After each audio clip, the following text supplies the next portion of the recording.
जहाँ तक मेरी आवाज सुनाई दे रही मेरी माता व बहनों, हमारे कृषि प्रधान देश का उज्जवल भविष्य, मेरे प्यारे बच्चों और धरने पर विराजमान सभी खापों के मुखिया और ये वीर अरवी गुड़िया की धरती को मैं हाथ जोड़कर नमन करता हूं। तो मैं अपनी शुरुआत वही रहबर आजम दीनबंधु सर छोटराम की उन पंक्तियों से करना चाहूंगा। रहबर आजम दीनबंधु सर छोटराम कहा करते थे, ऐ बोले किसान मेरी दो बात ले मान, एक बोलना ले सीख, दूसरा दुश्मन ले पहचान। तो साथियों, इतिहास के पन्ने पलट रहे हैं, इतिहास अपने को दोहरा रहा है और वही 1906 और 7 वाला दौर आज भी आप लोगों के सामने है। 1906 में यही 3 काले कानून जो ब्रिटिश सरकार द्वारा लाए गए थे, उस टाइम पे इनका विरोध सरदार किशन सिंह और सरदार अजीत सिंह ने किया था, जो भगत सिंह के पिताजी और चाचाजी थे। वो आंदोलन 8 महीने चला और उनका सहयोग रहबर आजम दीनबंधु सर छोटूराम ने भी बढ़ चढ़ के किया। उस टाइम पे सर छोटूराम वकील हुआ करते थे और वो लड़ाई हमारी पूरी 8 महीने चली और 8 महीने में वह ये 3 काले कानून और उस टाइम पे भी ये तीनों काले कानून रद्द हुए और जीत आप लोगों की हुई। सबसे पहले तो मैं आपको कहना चाहूंगा, कोई भी शरारती तत्व, कोई भी सरकार का आदमी भी हमारे अंदर घुसेगा और कोई शरारती तत्व भी घुस सकता है, उसको पकड़ के सीधा पुलिस में दे दियो। हमने अपना आंदोलन शांति प्रिय तरीके से चलाना है। जो भी आंदोलन लंबे चले हैं, किसी का भी इतिहास उठा लो, ये मेरे ताऊ जी जो आपको बता रहे थे, सभी ज्ञान की बातें बता रहे थे, बेनीवाल जी, इन्होंने पूरा जीवन संघर्ष में निकाल दिया।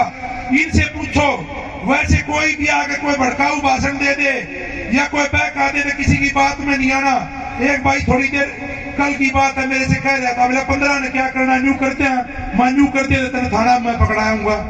तो गलत काम नहीं करना हमने, कोई भी हमने सूझबूझ का काम लेना है। किसी भी आंदोलन में कापी उठाओ पढ़ो, जो भी आंदोलन लंबा चला उसी आंदोलन में जीत हुई है।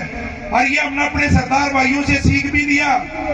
उन्होंने 2 महीने हो गए हर चीज से, सेवा पानी से, जहाँ बैठते हैं वहां सफाई से, हमने उनसे भी सीखने की जरूरत है। ये आंदोलन हमने अपने भाइयों को आगे करके, सरदार भाइयों को आगे करके और उनके नेतृत्व में ये आंदोलन हम लड़ रहे हैं। शुरुआत उन भाइयों ने की थी, उनका साथ देने का काम, उनकी सेवा करने का काम ये हमारा है। हमारा काम उनके साथ ढाल बन के खड़ा होने का और किसी के भी बहकावे में नहीं आना, कोई भी गलत काम नहीं करना है। और जो आप लोगों की असली ताकत है, पूरा देश आज हमारे ऊपर नजर लगाए देख रहा है कि 26 तारीख को क्या करना है। जहां भी जाते भाई साहब क्या करना 26 को हमारा कोई भी कृषि का यंत्र, घर में कोई भी यंत्र है, सबको बाहर निकलना है, हर एक को बाहर निकलना है। घर में खाली एक रुखाल करता एक आदमी रह जाइयो, सब न चलना है और शांति प्रिय तरीके से। जहां सरकार रोकेगी वो सरकार का काम है, हमने उपद्रव नहीं करना कहीं भी थोड़ा सा भी। जब आप लोगों का जन सैलाब दिखेगा, जब ये भारी, इतना भारी जन सैलाब होगा, ये इसको हमने शांति प्रिय रख लिया तो दुनिया में किसी की ताकत नहीं आपके 3 काले कानून में रिश्ता हो। और फिर दूसरा मैं आप लोगों को बता देना चाहता हूं, हमारे में कितना पैसेंस होता है। सर छोटूराम ने ये कहा था, तब और वर्ग सरकार से नाराज होते हैं तो कानून तोड़ने की बात करते हैं, तब किसान नाराज होता है तो सरकार की पीठ तोड़ने का काम करता है। कानून नहीं तोड़ता कभी किसान, और हम कानून यूं भी नहीं तोड़ेंगे।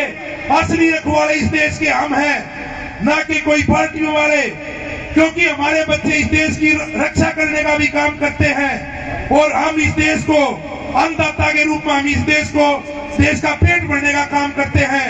तो साथियों, हम कानून नहीं तोड़ेंगे।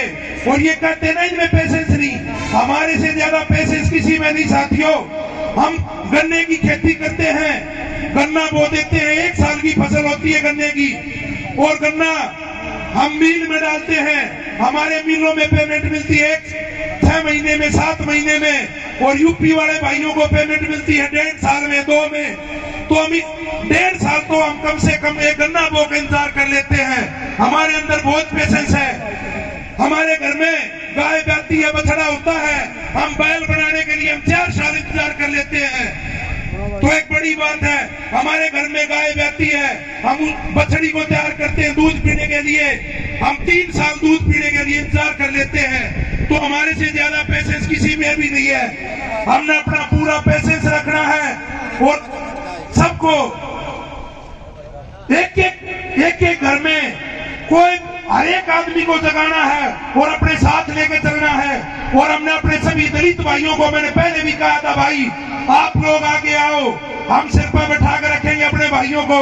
और पहले भी भाइयों समाज ऐसे ही बनता है। ये जात बरादरी तो ये बाद में लोगों ने बना दी, जाति तो एक ही है, मनुष्य जाति। ये काम बांटे थे हमारे भाई, ये भाई बासन बना देगा, ये भाई चप्पल काट देगा, भाई ये भाई टूम बना देगा, यो थोड़ा सा ज्यादा पागल लग गए, यो जमींदारा कर लेगा, क्यों खुदा नहीं यो पढ़ सका है। तब भाइयों ये 36 बरादरी का है। अब ये आंदोलन कोई खाप का, कोई प्रदेश का, ये आंदोलन अब जन आंदोलन बन चुका है। सभी अब अपना अभी से एक तिरंगा भी ले आओ। अब ये लड़ाई पूरे देश की, पूरे समाज की, पूरे किसान वर्ग की है, ना ये खाप की है, ना प्रदेश की है। और हमने शांति प्रिय रहना है। ये अपने जहां भी अनुशासन हुआ है, परिवार भी वही आगे बढ़ता जहां अनुशासन होता है। और आप जैसे मैंने कुश्ती करी उसके बारे में बता दूं थोड़ा बहुत। जैसे सतपाल के अखाड़े में अनुशासन था, सतपाल वहां कभी नहीं गया, 1 साल में 1 बार गया है। वहां ग्राम प्रकोष्ठ हुआ करता, उसने दिन रात कपड़ी खाद डाल रखी थी। तब कोई मिलने जाता तो मिलने नहीं देता था। उस टाइम पे आवा घर पे माँ से भी नहीं मिलने दिया। उसने अनुशासन रखा था, सभी बच्चे उसके ओलंपिक में हाथ। अनुशासन से आगे बढ़ेंगे। कोई भाई तोड़ फोड़ की कोई गलत बात कहेगा, वह भाई बर्दाश्त से बाहर है, वो हमारे आंदोलन में भी शामिल मत हो। हमने शांति प्रिय तरीके से चलना। यहाँ पे अपनी संख्या इतनी बढ़ाओ, हम जजर के पुड़कर सभी भाई इसको मंदिर मान लो। इसको जैसे जमींदार खेत में जाता, भाई 1 चक्कर तो खेती ऐसे ना लगा काना, यहाँ जरूर आओ। इस भाई को 1 घंटे का टाइम, 1 घंटे का टाइम दो। जिसको आते जाते भाई दिल्ली जा रहा है, 20 मिनट बैठ गया, वो भी अच्छा है। घर में बैठे बैठे भी कम से कम ये भावना की बात करो। अब भाई हम भाइयों के साथ हैं, वहां से दूध पहुंचा दिया, सीध पहुंचा दिया, घर में बैठे बैठे भी आदमी मदद कर सकता है। अपनी भावना बना लो। और मैं जहां भी गया हूं, सब भाइयों ने ये काम भाई बढ़ चढ़ के हिस्सा लेंगे। और साथियों, आप लोग मजबूत रहो, अनुशासन में रहो। अनुशासन में सफलता हमारे को पक्का मिलेगी, 100% मिलेगी। और अब मैं अपनी वाणी को विराम देते हुए, कोई बात गलत निकल गई हो तो आप लोगों से, भाइयों से, मेरी माता बहनों से मैं हाथ जोड़कर माफी मांगता हूं। और आप लोगों का बहुत बहुत धन्यवाद, आप लोगों ने मुझे सुना।